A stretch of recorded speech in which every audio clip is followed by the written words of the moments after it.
Welcome to Shadowproof. Evidence first, noise last.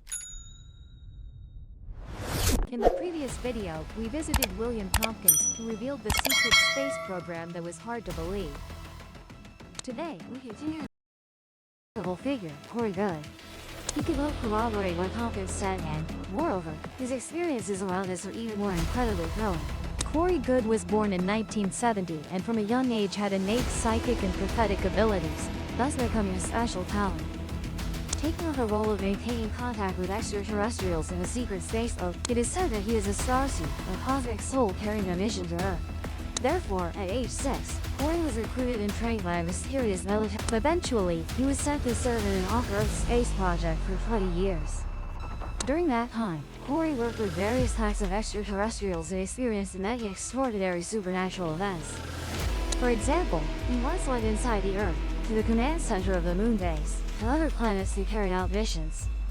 Experienced the 20-year rejuvenation technology of the Nordic-looking extraterrestrial, and what interests people most is his connection with the Blue Avians, and receiving the commission from the Blue Avians to reveal the truth, including exposing the inside story of the Cabal, the secret space program, Earth's catastrophes, and the urgent human upgrade project. According to Corey's revelations, during World War II, humans had already mastered anti-gravity technology, capable of building spacecraft that could fly within the solar system and establishing bases on other celestial bodies in the solar. It was created by a mysterious organization operating behind the scenes, which is why there was still the while the two international space stations were carried out by another faction known as the public government. The two sides do not interfere with each other, and even that public government is unaware of what the shadow government does. So President Roosevelt once said that behind the surface government, there is an invisible shadow government that always controls them from they are not for their country. What they do has admitted they have no responsibility to the people. Next is the special edition of the astonishing secrets that Corey personally revealed in the Cosmic Disclosure program. I am your host, David Wilcock, and I am here with our new guest for today's show, Corey Goode. Today we will discuss a very interesting topic related to the secret space program. Corey is very happy to be able to join our program once again, and he can quickly introduce to us how he joined this entire space project, how it all began in his life. Yes, the entire career started when I was 6 years old. I was selected for a project called I was considered an intuitive empath, and then I was trained to enhance my abilities in this area. When I was 12 to 13 years old, I and some trainees participated in a project together. This project was called Intuitive Empath Support for the Earth Delegation. This is an organization allied with extraterrestrials. There is a group of 40 human-looking extraterrestrials. They are always present there. Many things happened without telepathy to carry them out, so we could only sit there. And they gave us a device like a glass computer. It resembled an iPad. It allowed us to log into the extraterrestrial database. They showed us all the documents. Near the end of my training, the military was quite certain that I performed excellently in the intuitive empath training. So it was clear that my next job would involve interacting with many extraterrestrial races. I was 16 at the time, turning 17 the following February. The military came for me, took me out of my room, and brought me to Carswell Air Force Base and then took me to the moon. I was taken from home and at midnight by conventional transportation to Carswell Air Force Base. Beneath Carswell Air Force Base, there is a secret area with an elevator that takes you deep underground. Many people know about the underground train system in the US. Insiders call it the Underground Shuttle. It's like a maglev train moving in a vacuum tube. I was transferred from there to another location, then transported to Locke through a technology called Stargate, or a kind of transport portal. You mentioned Locke. Can you explain a bit what that is? That's the Lunar Operations Command, located in a facility on the far side of the moon. Some parts of the building are built deep into the rock, with only a small portion protruding above ground. Additionally, it expands more as you go deeper. I only visited the upper levels, where people are stationed and work, but it's more like a spaceport hub, with people coming and going from there to farther places in the solar system and beyond. To other spaceports or bases. When traveling from Earth to the moon in a gravity train, at first you feel the moon is quite far away, and then suddenly it appears right in front of you. By the time I regained my composure, I had already arrived above the moon. Then, the gravity electric ship moved at an incredibly fast speed, and I didn't even feel the inertia created during acceleration. You would notice the ship flying at a height of only about 27 to 90 meters above the moon's surface, moving forward at an extremely high speed. LL find it circling around the crater. The pilot will use wireless communication to request landing permission. At this point, you still hate him. Then a thin mist appears before you and the base becomes visible. That is the Moon Mission Command Center. As the ship descends and flies past, you'll see a command tower that staff use to control air traffic. LL see a smaller crater and the ship will fly into it. It will descend quite deep underground, finally reaching the moon.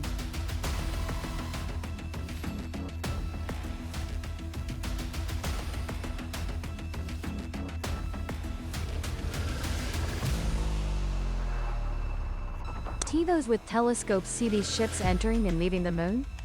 Actually, some people have seen them. In fact, there.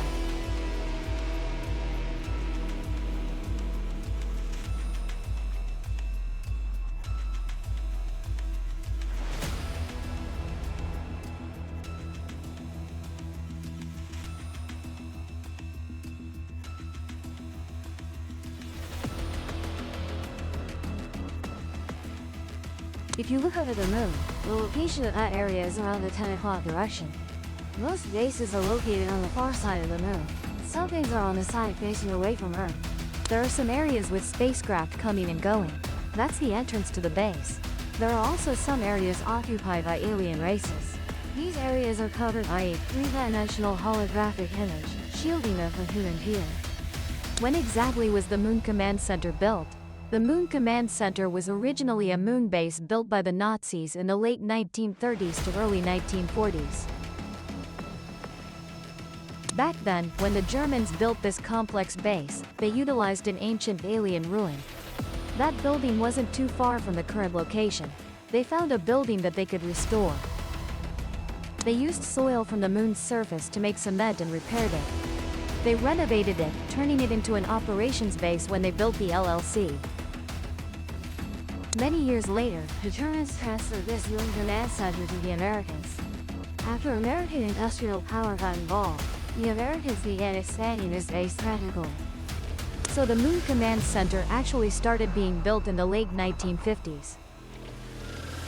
If the Moon Command Center was built in the 1950s, then why did we still conduct Apollo missions? Why did we still need to land on the moon? What was the meaning of these activities? Projects are divided into different levels. Some projects belong to the Space and Aviation Administration. Some belong to NASA level, equivalent to military scientific research organizations. Staff in the organization think their research projects are the most advanced because researchers at each level are told that their research is the highest level. Do you think NASA knows something interesting about the moon that we ordinary people don't know? In the Apollo project, they made many discoveries. Initially, they found that slamming one of their landing modules hard onto the moon to test the seismic equipment they installed wasn't really a good idea. From what I know, they were warned never to return to the moon again. SR Moon, then shouldn't.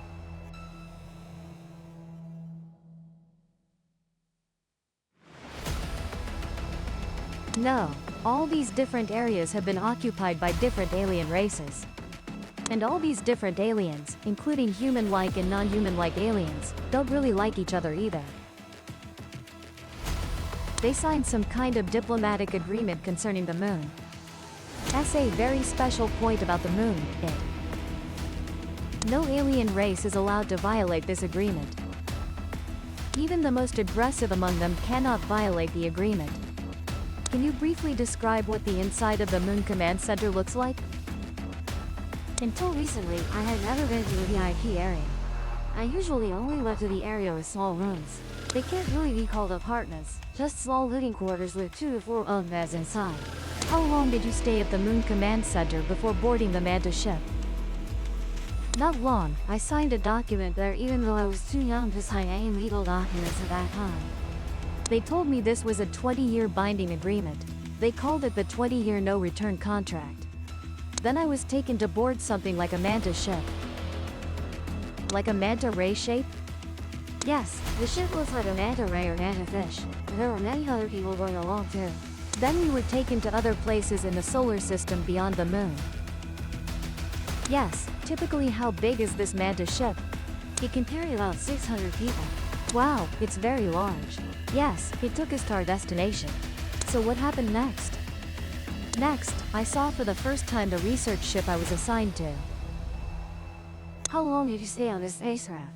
I stayed on this research ship for 6 years.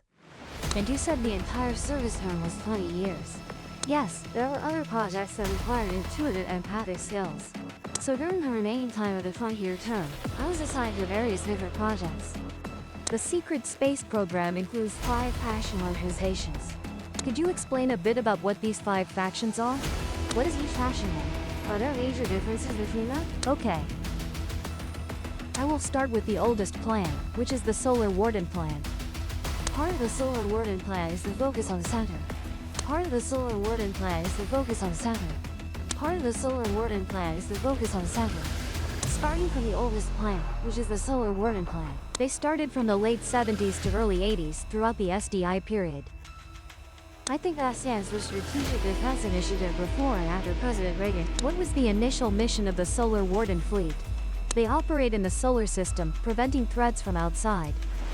Additionally, it was upgraded in the early 90s. However, in the Solar Warden Fleet, the majority are old spacecraft. How is this related to the Interstellar Alliance? Is the Solar Warden Fleet the predecessor organization of the Interstellar Alliance? Currently, this fleet consists of forces that have split off or defected from other fleets. Some of them come from various space military projects, named Operation Modem. And there is also ICC, which is the interplanetary, including representatives participating in a high-level board, who hold the secret infrastructure of extraterrestrial space projects.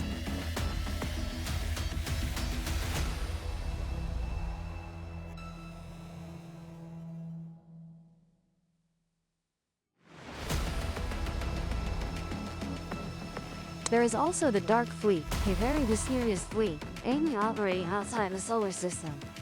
They also have many other mysterious activities. When the Solar Warden Fleet started a Cold War, they flew in front of the International Space Station and accidentally revealed their fleet. Initially, there were minor incidents like that. If the Solar Wardens try to disclose information that other organizations do not want to reveal, could this lead to a hot war between factions? Yes, between these factions, they were divided by the risk of hot war. It came close to war when the Earth Biosphere Alliance began active operations and contacted the Secret Space Program Alliance, starting to take in defectors from other organizations. The Interstellar Alliance is no longer just the Solar Wardens. So this is a large mixture created from defectors from all space projects. They all have a common goal, which is to end tyranny on Earth. Basically, to end the deep state on Earth, the force controlling the Babylonian monetary system and the slavery system. It is they who have brought on Earth the advanced technology we have today, such as free energy, all technologies in the medical field. But this advanced technology would collapse the economy, so the future would not need a financial system. They want to bring this to Earth and reveal all the crimes against humanity that this elite has committed over the years. They open the data vault so that people in the Alliance now also understand the information on Earth, making it more urgent to bring all this information and technology to all humanity, telling the whole truth to all humanity. Yes, it's amazing, unbelievable.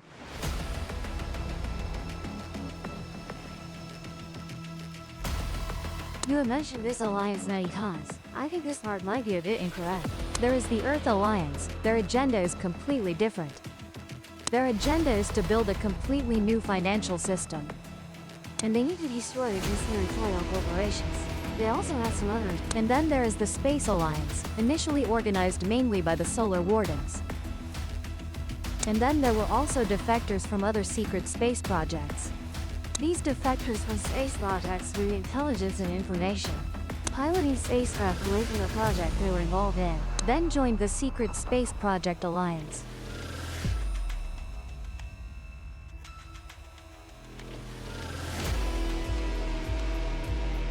And we also have the Pan-Galactic Nations Alliance, like someone holding a carrot to lure nations, to maintain motivation for them to keep secret the events occurring in outer space.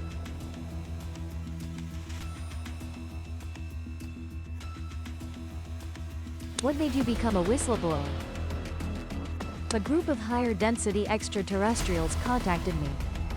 Now everyone knows they're called the Blue Avians. They are 8 feet tall, very bird-like, with blue or indigo skin and feathers. When you say they are very bird-like, do you mean they have a bird-like shape with wings? They don't have wings, but have a body, arms, hands, and legs like humans. They're like having a bird's head on a human body. That's right, but they don't. It's actually very soft and flexible. When speaking, they simultaneously use sign language or hand gestures. And they move their mouths, using telepathy to communicate. Who are these Blue Avians? Where do they come from? What is their purpose? The Blue Avians, Holiday, and other entities they collaborate with come from densities ranging from the 6th to the 9th tier. What is density? Everything around us, matter, energy, and thoughts are formed from vibration. Is it like another dimension? Yes. What is their purpose? Why did they come here? They have been here for a while, always observing. They came because we are about to enter a part of the galaxy. The energy in this part of the galaxy is very high, which will change the density of the solar system and surrounding star clusters. They brought giant spheres to help dissipate the energy waves, like a large tsunami entering the solar system. They are weakening this energy wave, reducing its power so we have more time to prepare. If they don't use these spheres, what do they say will happen? Many people will go insane, and there will be many disasters. Did they tell you these things? Or do you have verified evidence from the space project? We have verified evidence in the space projects. This has been studied for a long time, but they also told me. If we transition into other densities, do the Blue Avians say anything about humanity changing? We will undergo transformation, mainly changes in the level of consciousness. What will it be like? Will we have supernatural abilities or telepathy? Yes, there are many theories. So are the Blue Avians truly acting for the happiness of humanity? Or are they hiding some conspiracy? How do we know we can trust them? They certainly have good intentions. To my understanding, beings from the 6th density and above don't have purposes as we imagine. With 3rd, 4th density thinking, everything we do has a purpose. Like to earn money, control others, or impose our views. We cannot apply this concept to higher density beings and think they think like humans. They are a form of higher consciousness vibrational frequency. Higher density beings can move through telepathy just by thinking. So in reality, have you ever spoken directly with the Blue Avians? Yes, I was chosen as one of the representatives to communicate with this group, the Council of the Space Project Alliance. Inadvertently, I wanted to advise them not to choose me as a representative. After I gave my reasons, I was taken to one of the giant spheres in outer space. I met a Blue Avian named G. He came before me, placed his hand on my wrist, and communicated telepathically, saying that I needed to let go of all negativity, not think about them anymore. I felt his hand was extremely soft. This was the only time they touched me, and he told me an important message. What is their message? The message they bring to humanity is also the core of many religions. That we need to become more loving, need to forgive ourselves and others. Only then will the wheel of karma stop. Daily we need to focus on serving others and raising our consciousness vibration. Since they chose you as the messenger, and clearly you're not an ordinary person, do you and they have any prior connection? The Blue Avian who spoke to me is named Wather. He said I come from their soul group, and I came here for a reason. There are people who are starseeds and wandering beings who came to Earth. They came for specific goals they themselves chose. The number of such people coming here now is extremely large. I heard in the 1980s, the number had reached over 60 million, even more. At the same time, the number of spaces and unawakened wandering beings coming here is also very large. I am not the only case. I chose to come here in this lifetime for this. They asked me to ensure I don't present myself as a spiritual master or display arrogant pride. Must devote full effort to conveying the message. They said in human history, they have contacted humans 3 other times. They tried to warn that our decisions are unwise. The use of nuclear energy and nuclear weapons is dangerous action. T like that and now we.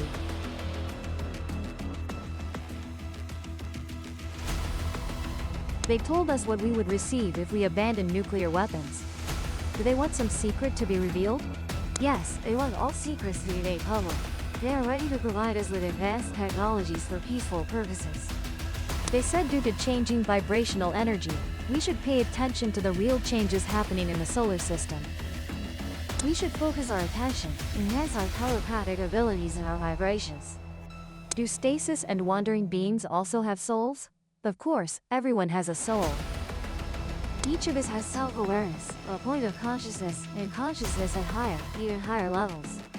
Until that higher consciousness transcends the balance and rules of the universe. And you can only have higher self-awareness until returning to the source. All of us are born and separated from the source. They told me we are one, all coming from the source.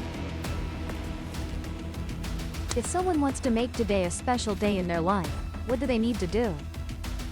Take some time for yourself, find a quiet place and sit down. If possible, meditate. Meditation is a daydream-like state. Sit there and just focus on your mind.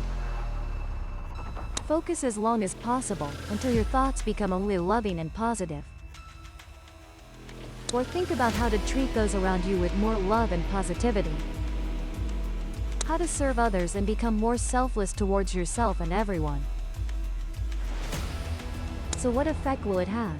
It will change the world through each person's change. Thank you for watching. If you want, please subscribe to watch future videos. Or if you have time, you can watch more videos on this channel.